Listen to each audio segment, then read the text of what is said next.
भीषण गर्मी के बीच आए तूफान से एक दुर्लभ प्रजाति के पक्षी की मौत हो गई है। वह दुर्लभ पक्षी है घोंघा तोड़ने वाला। आज शाम जोरहाट में फुकनअली और केकेबी रोड के जंक्शन पर दो पेड़ों पर घोंघा तोड़ने वाले दुर्लभ प्रजाति के पक्षी को घोंसला बनाते हुए पाया गया। जब कुछ पक्षी पेड़ों से गिर गए तो 11 से अधिक पक्षी मारे गए और कई अन्य घायल हो गए। वन विभाग के अधिकारियों मृत पक्षी और घायल पक्षियों को इलाज के लिए ले जाया गया।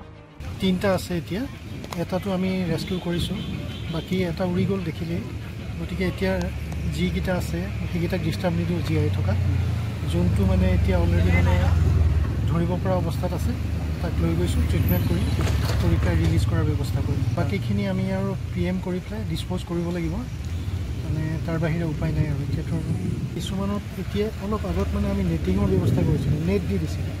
নেট দি দিয়াৰ পিছত সিহঁতি আহি পেলাই মানে ওপৰৰ ওপৰিকে যেতিয়া পৰি যায় পৰি যোৱাৰ পিছত মৰে প্ৰায়ে মৰে মানে তো সেইকাৰণে আমি মানে এতিয়া কি কৰিছোঁ গছবোৰৰ মানে কিছুমান মানে টিমিং কৰাৰ ব্যৱস্থা কৰিছোঁ কিন্তু হেৰি আপোনাৰ অ'পেন বিল ষ্টক বুলি কয় শামুক ভঙা চাওক প্ৰকৃতিপ্ৰেমী হিচাপে বুলিয়ে নহয় যোৰহাটৰ এগৰাকী নাগৰিক হিচাপে এটা কথাই ক'ব বিচাৰিম বিশেষকৈ বন বিভাগক মই অনুৰোধ জনাম যে সঁচাকৈ আজি দুখজনক ঘটনা কাৰণ মই নিজেই স্বচকুৰে দেখিছোঁ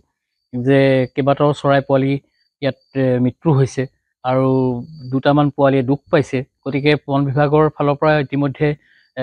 বিষয়া কৰ্মচাৰীসকল আহিছে আৰু তেখেতসকলে কৈছে যে কেইবাটাও তিনিটা শামুক ভঙা ডাঙৰ মানে অলপ ডাঙৰ মানে প্ৰকাৰৰ সেই তিনিটা পোৱালি ঠিকে আছে আৰু বাকী অলপমান ঠেঙত দুখ পাইছে কিছুমান পাখি ভাগিছে গতিকে তেওঁলোকে কৈছে যে তেওঁলোকে ট্ৰিটমেণ্ট কৰি পেলাই ভাল কৰাৰ এটা ব্যৱস্থা কৰিম বুলি কৈছে